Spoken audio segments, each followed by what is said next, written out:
नमस्कार, मैं हूं संजय शर्मा। आप देख रहे हैं 4 PM न्यूज़ नेटवर्क।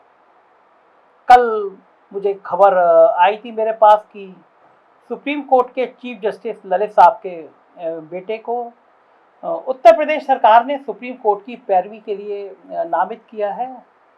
मैं चौंका था क्योंकि उनकी अभी जो आयु है वकालत की वो सिर्फ 5 साल की थी। 2017 में रजिस्ट्रेशन था और इतनी जल्दी सुप्रीम कोर्ट में उत्तर प्रदेश सरकार पैरवी के लिए रख रही है, तो इसमें सवाल उठने लाजमी थे। देखिए, मामला सुप्रीम कोर्ट के चीफ जस्टिस का था, तो मुझे लोग कह रहे थे मत बोलो, जजों के बारे में बोलना नहीं चाहिए।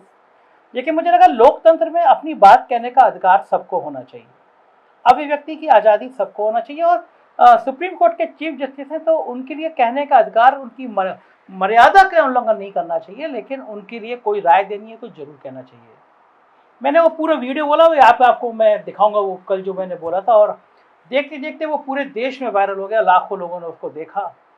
और मुझे पता चला कि उसका रिएक्शन ये हुआ, चूँकि देश भर में सैकड़ों हजारों कमेंट आए थे, लोगों ने डाउनलोड कर करके बहुत जुडिशरी में तमाम जजों को भेजा और तमाम बुद्धिजीवियों को भेजा। पूरे देश में इस वीडियो का रिएक्शन हुआ, तो मुझे पता चला कि ये नियुक्ति रद्द कर दी गई है। तो अगर ये सब सुप्रीम कोर्ट के चीफ जस्टिस की तरफ से हुआ या उनके बेटे की तरफ से हुआ, तो मैं उनके लिए हृदय से आभार व्यक्त करता हूं, उनको बधाई देता हूं, क्योंकि आपके इस तरह के फैसले आम आदमी के अंदर भरोसा जताते हैं और दिखाते हैं कि न्याय का जो सबसे बड़ा मंदिर है वो न्याय करता है, चाहे वो अपने परिवार के लिए कोई बात ना हो। चीफ जस्टिस के बेटे का खुद नियुक्ति रद्द होने के पीछे कारण बताया जा रहा है कि उनके बेटे ने कहा कि मैं ये पद स्वीकार नहीं करूंगा क्योंकि मेरे पिता वहाँ सुप्रीम कोर्ट के चीफ जस्टिस हैं। क्या क्या हुआ है ये मैं अभी पुष्टि नहीं कर सकता। मेरे पास जो फर्स्ट हैंड इन्फॉर्मेशन आई है वो यही है कि उनके बेटे ने, चीफ जस्टिस साहब के बेटे ने खुद ही मना किया कि इस नियुक्ति को रद्द किया जाए। मुझे लगता है सरकार को भी नियुक्ति नहीं करनी चाहिए थी, क्योंकि कोई भी ऐसा फैसला नहीं होना चाहिए था जो चीफ जस्टिस की मर्यादा पे सवाल खड़ा करे। पूरा वीडियो देखिए और फिर मुझे अपने कमेंट में, मेरे कमेंट बॉक्स में ज़रूर बताइएगा कि ये वीडियो मुझे बोलना चाहिए था, नहीं बोलना चाहिए था। और बोलने के बाद जो रिस्पॉन्स हो गया, नियुक्ति रद्द हो गई, तो अब मैं क्या मानूं कि इस तरह लोकतंत्र में ये आवाज़ें उठनी चाहिए या नहीं उठनी चाहिए। देखिए पूरा वीडियो। नमस्कार, मैं हूं संजय शर्मा। आप देख रहे हैं 4 PM न्यूज़ नेटवर्क। कुछ साल पहले की बात है, सुप्रीम कोर्ट के जज थे, रिटायर्ड जज मार्कंडे काटजू, बहुत चर्चा में रहते थे। उन्होंने कहा था कि इलाहाबाद उच्च न्यायालय में कुछ सड़ रहा है। बहुत रिएक्शन हुआ इसका, बहुत चर्चाएं हुई कि क्या, क्यों कहा गया, और तमाम तमाम सवाल उठे, हाई कोर्ट के ऊपर उठे, कुछ सवाल सुप्रीम कोर्ट में जाके उठे। और कल एक घटना हुई थी, बहुत तेज बारिश थी, बिजली कड़की और हाई कोर्ट के ऊपर गिरी। अच्छा हुआ कि समय समाप्त हो गया था, वकील दाएं बाएं थे। एक फ्लोर पूरा कमरा टूट गया, पानी, देखिए वीडियो कितना भयंकर है, ये बिजली का गिरना, दीवार टूट जाना, पानी आ जाना। तो मैंने ट्वीट किया था, मतलब मेरा कोई संदर्भ वैसा नहीं था, लेकिन मैंने ट्वीट किया था कि नेचर भी कुछ इशारे दे रही है मिलॉर्ड, न्याय की इस देश में बहुत ज़रूरत है। अब मैं इससे ज़्यादा लिख नहीं सकता था, क्योंकि हाई कोर्ट और सुप्रीम कोर्ट के खिलाफ कोई बोलता नहीं है, चाहे वो सही फैसले हों, चाहे वो गलत फैसले हों, चाहे उन फैसलों पे सवाल हो। क्योंकि वो, अगर आप हाई कोर्ट और सुप्रीम कोर्ट पर टिप्पणी करेंगे तो अवमानना की श्रेणी में मिलॉर्ड खड़ा कर देंगे आपको। लेकिन आज फिर एक वाकया हुआ, सुप्रीम कोर्ट के चीफ जस्टिस पे उत्तर प्रदेश सरकार मेहरबान हुई, तो मुझे लगा कि संवाद करना चाहिए। और क्यों नहीं संवाद करना चाहिए। कुछ समय पहले की बात है, कोरोना शुरू हुआ था और यूपी में बस 500, 200, 500 केस आए थे। तो उत्तर प्रदेश सरकार ने पान मसालों पे, कंपनियों पे प्रतिबंध लगा दिया था कि आप पान मसाला उत्तर प्रदेश में नहीं बेच सकते। कारण ये था कि WHO की रिपोर्ट आई थी कि अगर आप पान थूकते हैं, पान मसाला थूकते हैं, तो थूकने से कोरोना फैलता है। अच्छा फैसला था। और वैसे भी पान मसाला मैं कभी नहीं समझ पाता कि ये सरकारें जो होती हैं, ये आपको जिंदा रखने के लिए बनती हैं या अपनी कमाई के लिए आपको मारने का लाइसेंस देती हैं। सारे रिकॉर्ड बता रहे हैं, WHO की सारी रिपोर्ट्स बता रही हैं कि पान मसाला खाने वाले लोग बहुत जल्दी मुंह के कैंसर का शिकार हो रहे हैं, मुंह के कैंसर से तड़प तड़प कर मर रहे हैं। तो पान मसाला क्यों नहीं प्रतिबंध किया जाता, ये मुझे आज तक समझ नहीं आता। सुप्रीम कोर्ट में सालों से ये याचिकाएं लंबित हैं और पान मसाला लॉबी इतनी ताकतवर है, इतनी पैसे वाली है कि उसके अपने अपने हेलीकॉप्टर हैं, घर में खड़े रहते हैं, हजारों करोड़ की कमाई होती है लोगों को। तो सरकार ने प्रतिबंध लगा दिया, मुझे अच्छा लगा। और जब कोरोना पीक पे आ गया, 50-50 हजार केस निकलने लगे, तब पान मसाला कंपनियों को लगा कि हमारी तो हजारों करोड़ की आमदनी डूब जाएगी। तो सुनने में आया एक बड़ी डील हुई और जब हजारों केस रोज निकल रहे थे तो पान मसाला बेचने की अनुमति दे दी गई।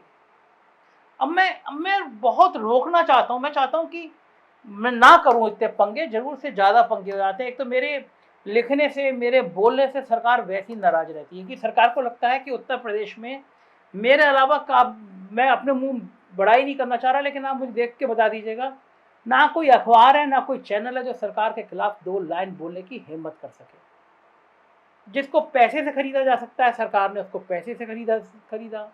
जो बोल रहे थे उनके यहाँ छापे तमाम चीज़ें देकर फिर डराया, फिर कहा पैसे लो, मुंह बंद करो। अब कोई नहीं बचा। तो सरकार को ये बुरा तो लगता ही है कि मैं क्यों बोलता हूँ, मैं क्यों सच सामने दिखाता हूँ, लेकिन मैं मजबूर हूँ। अगर सिस्टम में 50,000 पेशेंट रोज हो रहे हैं, आपने 500 पेशेंट थे तो आपने थूकने पे, पान मसाला पे प्रतिबंध लगाया, 50,000 पे खोल दिया। जो आदेश हुआ कि पान मसालों को अनुमति दी जाती है, मुझे बड़ा ख़राब लगा। मैंने रिट तैयार करी, मैं इलाहाबाद गया क्योंकि जुडिक्शन इलाहाबाद था, समय लखनऊ बंद आ रहा था। मुझे बड़ी हैरानी हुई, मुझसे कहा गया कि जो बेंच चल रही है ये मालूम करो, हाई कोर्ट के जिन बेंच जज साहब हैं, मालूम करो क्या इनका कोई भाई या भतीजा वकालत करता है। तुम भली किसी और वकील को करो, लेकिन इनके भतीजे का भी वकालतनामा लगवा दो। मतलब अगर आप 20,000 रुपये अपने वकील को दे रहे हो तो 20,000 इनके जज साहब के भतीजे को भी दे दो। जब जज साहब के बेटे का, भतीजे का वकालतनामा होगा तो फैसला तुम्हारे पक्ष में हो सकता है। मेरे लिए ये बड़ी शॉकिंग खबर थी कि जज के बेटे, भतीजे भी वकालत करेंगे, उनके वकालतनामा पे जज साहब फैसला दे देंगे। ये तो न्याय का सबसे बड़ा मंदिर है। हम लोग लड़ लेते हैं, आपस में लड़ाई होती है तो एक ही लाइन कही जाती है, मैं तुमको कोर्ट में देख लूंगा। तो इस देश के, इस लोकतंत्र की अभी भी सबसे बड़ी आस्थाएं कोर्ट ही है, और वहां पे भाई भतीजावाद लागू है। तो काटजू जी की टिप्पणी इसी संदर्भ में थी। बात आई गई हुई, बात आगे तक निकली। सुप्रीम कोर्ट का हमने देखा, एक चीफ जस्टिस थे, उन पे एक महिला ने बहुत गंभीर आरोप लगाए कि उन्होंने छेड़खानी की कोशिश करी, और उसके बाद रिटायरमेंट से पहले उन्होंने कुछ ऐतिहासिक फैसले दिए जो सरकार के पक्ष में थे, और रिटायर होते ही वो राज्यसभा भेज दिए गए।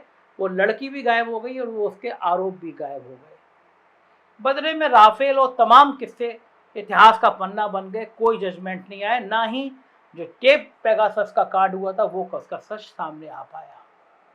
तो जनमानस तो सवाल करेगा, चाहे वो अवमानना की श्रेणी में। जब मैं बोल रहा हूँ, पता है कि हो सकता है मीरा उठ के गुस्सा आया तो कल मुझे तलब करे और फिर 6 महीने के लिए मुझे जेल भेज दें, लेकिन बोलना तो पड़ेगा, किसी को तो बोलना पड़ेगा। क्यों नहीं बोलेंगे हम?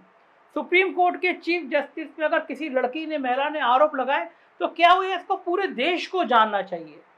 और फिर वो लड़की भी गायब हो गई और जज साहब राज्यसभा का सदस्य बन गए, तो क्या डील हुई, ये भी पूरे देश को जानना चाहिए।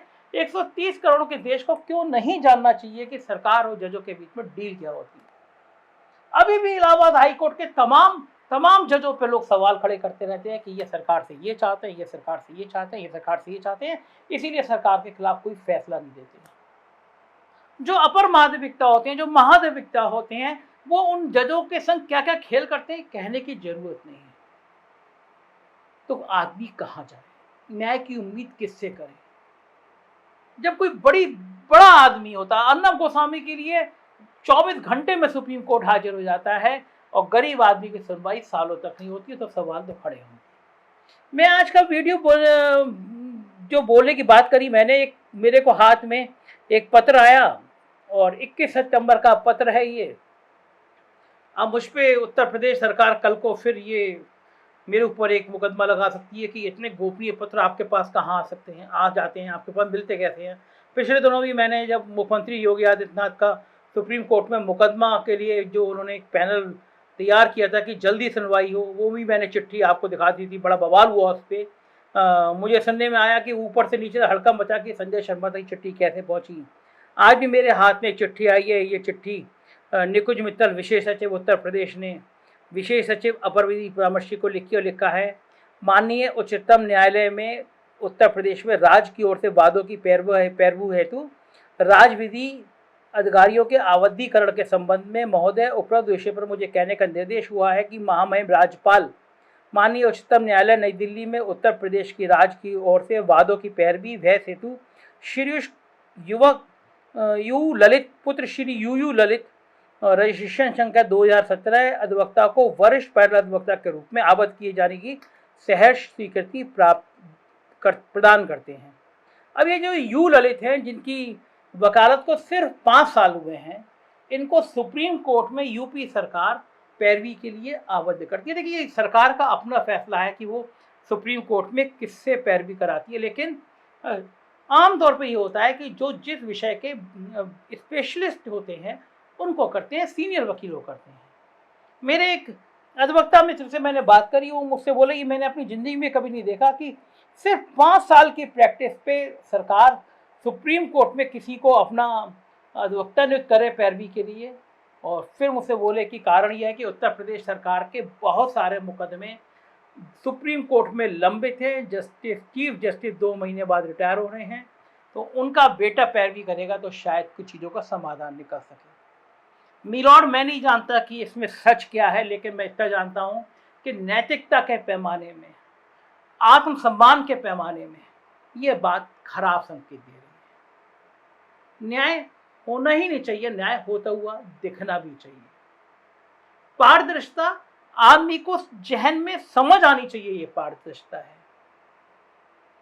130 करोड़ देश के लोगों के लिए चीफ जस्टिस साहब आप भगवान जैसे हैं। सुप्रीम कोर्ट भगवान होता है उनका, आप न्याय के पुजारी हैं। मेरी बात मानेंगे भी कि तब भी मैं विनम्रता पूर्वक अनुरोध आपसे जरूर करूंगा, एक नागरिक के रूप में अनुरोध करूंगा, एक अच्छे पत्रकार के रूप में अनुरोध करूंगा और एक भारत के एक सच्चे व्यक्ति, सच्चे प्रहरी के रूप में आपसे अनुरोध करूंगा कि अपने बेटे से कहिए कि जब तक आप सुप्रीम कोर्ट के चीफ जस्टिस हैं तब तक वो किसी सरकार की पैरवी ना करें। सरकार की पैरवी के लिए रूप में हजारों लाखों रुपए सरकार से ना ले, क्योंकि इससे आपकी भी छवि पे असर पड़ेगा और आपके बेटे की छवि पर भी असर पड़ेगा। सरकारें हमेशा आप तक पहुंचना चाहेंगी। आप चीफ जस्टिस साहब बहुत ताकतवर है, प्रधानमंत्री के बाद आप सबसे ताकतवर इंसान है। सरकार हर हालत में आप तक पहुंचना चाहेंगी, हर राज्य सरकार पहुंचना चाहेगी। आप अपने परिवार को इस जंजाल से बचाइए, क्योंकि आपका बेटा वहां पैरवी करेगा तो हो सकता है और नहीं भी हो सकता है, लेकिन कोई फैसला सरकार के पक्ष में आएगा तो लोग सवाल करेंगे कि चीफ जस्टिस का बेटा वहां पैरवी करता था, इसलिए उत्तर प्रदेश सरकार के पक्ष में फैसला आना ही था। मुझे यकीन है कि जो बाकी हाई कोर्ट के जज, बाकी सुप्रीम कोर्ट के जज, मुझे पता है कि मेरा वीडियो सब सुनेंगे। मैं आपसे गुजारिश करूंगा कि आप लोगों पे पूरे प्रदेश की, देश की निगाहें हैं, आपके फैसलों पे निगाहें हैं। आपकी छोटी छोटी चीजें जो आप सरकार से एहसान लेते हैं, वो मकान का होता है, वो गाड़ी का होता है, ये चर्चा का विषय रहता है। सबको पता रहता है कि आप रिटायरमेंट होने के बाद एक आप आयोग चाहते हैं, एक आयोग का अध्यक्ष बना दिया जाता है जिसका फैसला आप 1.5, 2, 3 साल तक देते नहीं हैं। जो फैसला केवल 1 महीने में रिपोर्ट दे सकते हैं, वो आप 2, 3 साल तक नहीं देते। ये सवाल है चर्चा में और आपके पूरे शंकाएं की, आपके पूरे संस्थान की छवि खराब करती हैं चीजें। आप अपना आचरण नहीं सुनाएंगे तो लोकतंत्र बहुत बदल रहा है, चर्चाओं में आप भी आएंगे और ठीक नहीं रहेगा। लोकतंत्र वैसे भी खत्म हो रहा है, लोकतंत्र के सारे स्तंभ खत्म हो रहे हैं। अगर आप भी अपना आचरण नहीं सुधारेंगे तो सवाल खड़े होंगे। मैं पुनः देश के चीफ जस्टिस से अनुरोध करूंगा कि वे अपने बेटे से अनुरोध करें कि वो कम से कम 2 महीने तक, जब तक आप रिटायर नहीं हो रहे हैं, तब तक वो उत्तर प्रदेश सरकार का ये प्रस्ताव अस्वीकार कर दें, क्योंकि बेटा अगर पिता के सामने सरकार की पैरवी करेगा तो जो फैसला आएगा उस पर सवाल खड़े होंगे। मुझे यकीन है कि मैंने शायद कोर्ट की अवमानना नहीं की है, और अगर की भी है तो मैं इसका दंड भुगतने को तैयार हूँ, क्योंकि सच बोलना मेरा धर्म है और मैं जरूर बोलूँगा। शुक्रिया।